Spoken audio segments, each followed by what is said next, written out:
4-м. А там люди есть? Да, поднимай над состав.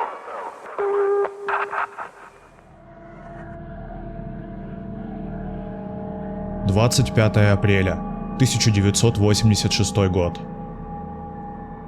Перед руководством Чернобыльской атомной электростанции стояла цель – провести эксперимент. Суть эксперимента заключалась в проверке работы турбогенератора после его выключения. Инженеры хотели узнать, сможет ли оставшаяся энергия обеспечить питание насосов для охлаждения реактора до запуска аварийных дизельных генераторов. 26 апреля. Начало эксперимента.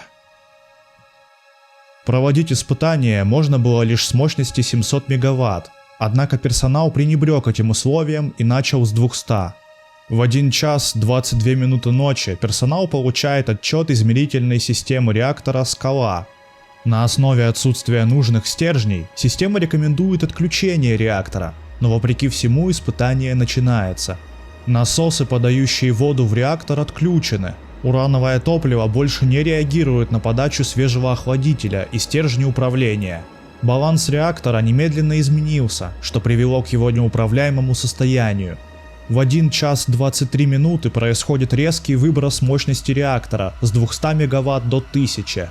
Персонал станции нажимает кнопку АЗ-5, которая полностью глушит реактор. Но несмотря на это, примерно через 10 секунд происходит взрыв.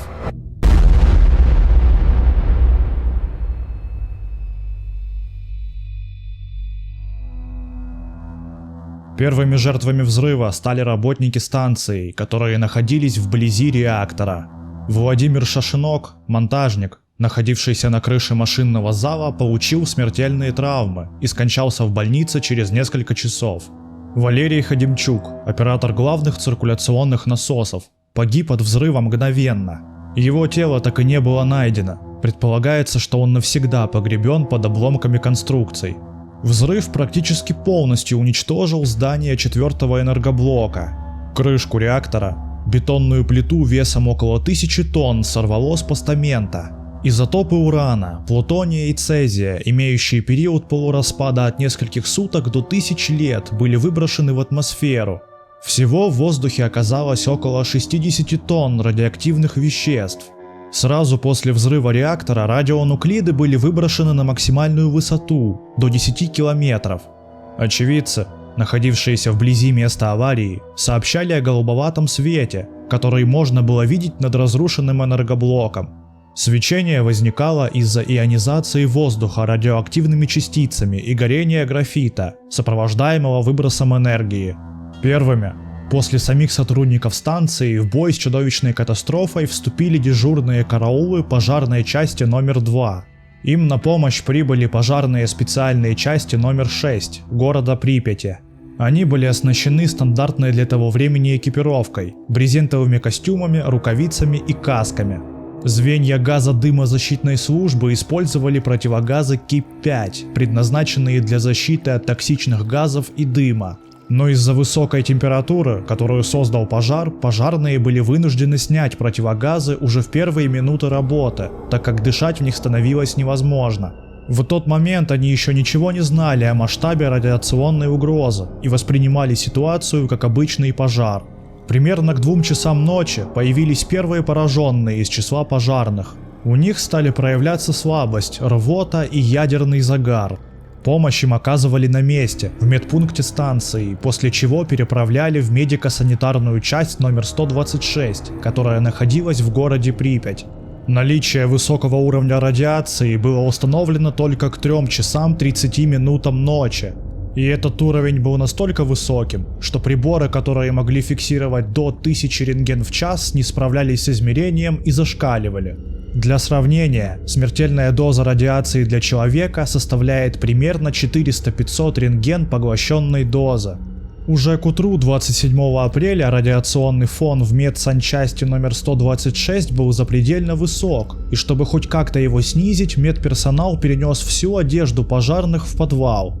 Часть этих вещей так и остается лежать в этом подвале, даже спустя 39 лет после аварии. Первое сообщение о аварии на Чернобыльской АЭС появилось в советских СМИ 27 апреля, через 36 часов после катастрофы. Диктор Припятской радиотрансляционной сети сообщил о сборе и временной эвакуации жителей города. Чтобы уменьшить количество багажа и не допустить паники, людей обманули, сказав, что они смогут вернуться домой через 3 дня. Однако в реальности эвакуация оказалась постоянной, и люди больше никогда не смогли вернуться в свои дома. Жителей города вывезли на 1225 автобусах и 250 грузовиках к 17:00 того же дня. В Припяти осталось только 5000 человек, которые были привлечены к проведению ликвидационных работ. Советский Союз пытался скрыть информацию о катастрофе на ЧАЭС, минимизируя ее масштабы и не раскрывая реальное количество жертв и пострадавших. В первые дни после аварии власти не давали полных сведений о последствиях и пытались убедить население, что ситуация под контролем. Первыми в мире тревогу забили сотрудники шведской АЭС Форсмак на севере Стокгольма. Система безопасности станции начала подавать сигналы о радиационном загрязнении. Однако выяснилось, что загрязнение не связано с работой самой станции, поэтому по направлению ветра было выдвинуто предположение об аварии на ЧАЭС. Попытки узнать о ситуации по дипломатическим каналам ни к чему не привели. Только после того, как шведы пригрозили подать официальный запрос в МАГАТЭ, Советский Союз был вынужден сообщить об аварии. Официальное сообщение о случившейся катастрофе на ЧАЭС показали вечером 28 апреля в программе «Время». Это объявление сделали фактически под давлением международного сообщества. Оно стало ответом на требование к СССР объяснить повышение уровня радиации на территории других стран. После ранее упомянутой медсанчасти номер 126 пожарных перевезли в Московскую клиническую больницу номер 6, специализирующуюся на радиационных заболеваниях. В больнице врачи применяли различные методы лечения для спасения пострадавших от острой лучевой болезни, включая переливание крови и пересадку костного мозга. Однако невероятно высокие дозы радиации привели к необратимым повреждениям внутренних органов и иммунной системы, что сделало лечение малоэффективным. Умирали эти люди в страшных мучениях, их кожа превратилась в сплошную рану и слазила с них заживо. 6 пожарных погибли в течение нескольких недель от радиационных ожогов и острой лучевой болезни. Их похоронили на Митинском кладбище в Москве в железобетонных мини-саркофагах, поскольку они являлись сильным источником радиации. Ликвидаторы. Так называли тех, кто пытался минимизировать последствия аварии на ЧАЭС. Со всех уголков страны съезжались тысячи людей, специалисты-химики, физики, солдаты-срочники, строители, водители, крановщики и многие-многие другие. Именно они получали свои страшные дозы радиации, хронические болезни и проблемы на всю оставшуюся жизнь. Каждый день дозиметристы вписывали в личные карточки полученные дозы, и когда общая превышала норму, работа ликвидатора в зоне считалась законченной, и он отправлялся домой. Но не всегда смена приезжала вовремя, и часто данные в карточках занижались. Говоря о ликвидаторах, сложно не упомянуть академика Валерия Легасова, одного из ключевых участников ликвидации последствий аварии. После случившейся катастрофы его имя не сходило со страниц как зарубежных, так и советских газет. Он появился в Припяти одним из первых и провел около 4-го блока вместо допустимых 2-3 недель около 4 месяцев, схватив при этом дозу радиации в 100 БЭР. Именно он предложил засыпать с вертолетов горящий реактор смесью бора, свинца и доломитовой глины. И именно Легасов настоял на немедленной и полной эвакуации города Припяти.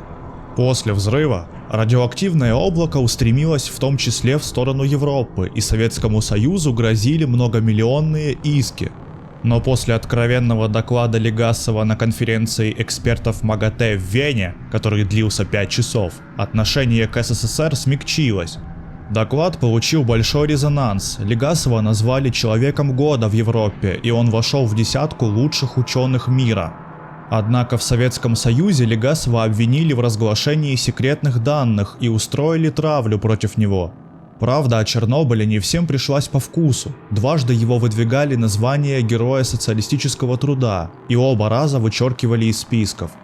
Позднее, на вторую годовщину аварии, 26 апреля 1988 года, Легасов повесился в своей квартире.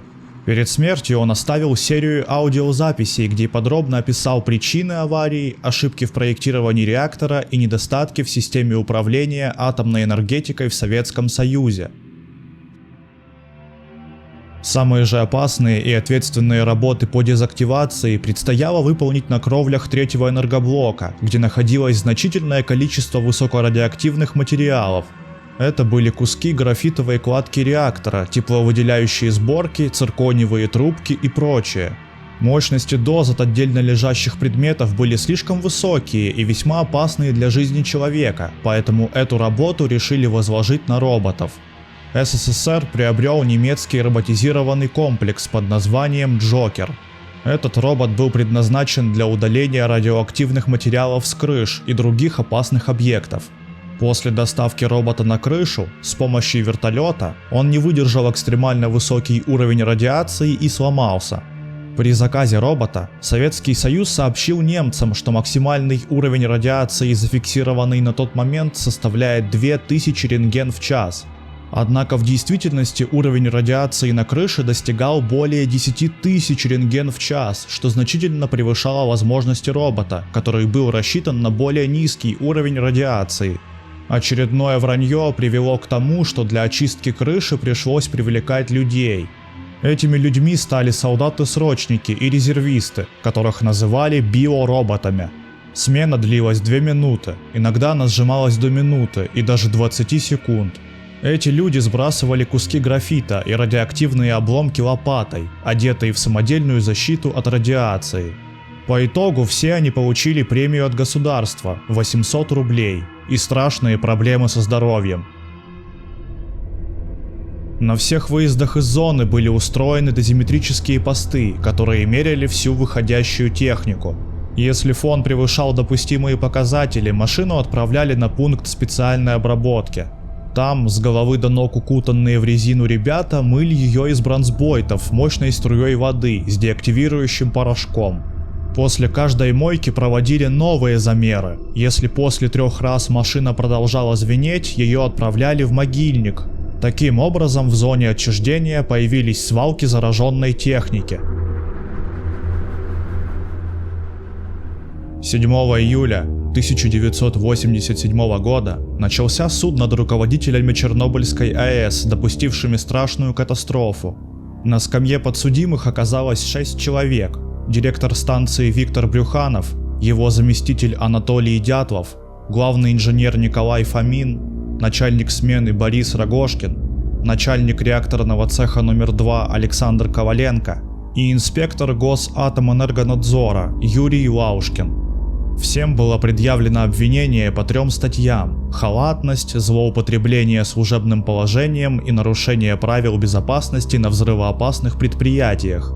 Анатолий Дятлов с самого начала воспринимался как главный виновник случившегося, именно он контролировал проведение испытания. Сам Дятлов настаивал на том, что его действия в ту ночь не являлись значительными нарушениями инструкций. Он также пытался ввести суд в заблуждение, рассказывая, что не знал о падении мощности реактора перед началом испытаний, поскольку покидал блочный щит управления, чтобы сходить в туалет. Впрочем, свидетели не подтверждали слов Дятлова и не видели, чтобы он покидал блочный щит управления. По версии Дятлова, персонал просто не знал о том, что из-за их действий может произойти подобная авария. Считалось, что реактор имеет надежную защиту, достаточно лишь нажать кнопку АЗ-5, которая аварийно глушит реактор, путем опускания сразу всех стержней в активную зону. После анализа причин аварии было установлено, что стержни системы управления и защиты реактора РБМК-1000 имели графитовые вытеснители на концах. При их введении в активную зону реактора графит замещал воду в каналах, что временно увеличивало реактивность из-за снижения поглощения нейтронов водой. Этот конструктивный недостаток, известный как концевой эффект, в сочетании с другими факторами привел к резкому росту мощности и последующему взрыву реактора. Эксперты, выступавшие на суде, частично признали справедливость его слов о недостатках реактора, но нашли изящную формулировку, устроившую суд. Реактор не опасен при правильном использовании. То есть, если бы персонал не совершил ряд действий, авария никогда бы не произошла, даже с учетом недостатков реактора. Эта формулировка удовлетворила суд. Дятлов, Фомин и Брюханов были приговорены к 10 годам заключения. Рогожкин получил 5, Коваленко 3, Лаушкин 2 года лишения свободы. По итогу, в ликвидации аварии принимало участие около 600 тысяч человек, и их героизм предотвратил масштабную катастрофу, которая могла унести миллионы жизней. Без оперативных мер по ликвидации аварии радиоактивное загрязнение могло бы разойтись на значительную часть Европы, сделав обширные территории непригодными для проживания и сельскохозяйственной деятельности. Это привело бы к необходимости эвакуации десятков миллионов людей и долгосрочным экономическим и экологическим последствиям. Взрыв 4-го энергоблока ЧАЭС вошел в историю как крупнейшая техногенная авария в истории человечества.